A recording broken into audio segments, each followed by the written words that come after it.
अरे लोकांना काय म्हणू देत की तू वेडा आहेस म्हणून. आपण आपल्या अंतर्मनाशी प्रामाणिक असलो की आपण खरं जगतो.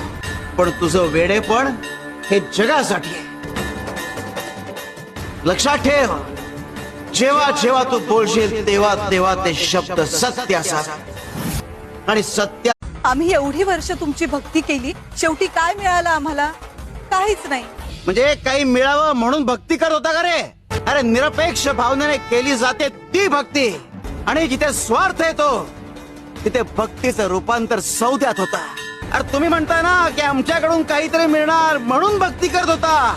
अरे मग भक्ती आम्ही प्रत्येक चुकणाऱ्याला सावध करतो. तुलाही करतोय. आधी सावध करतो आणि नाही समजला तर शासन. आता तू ठरव, तुला कृपा हवी आहे की शासन?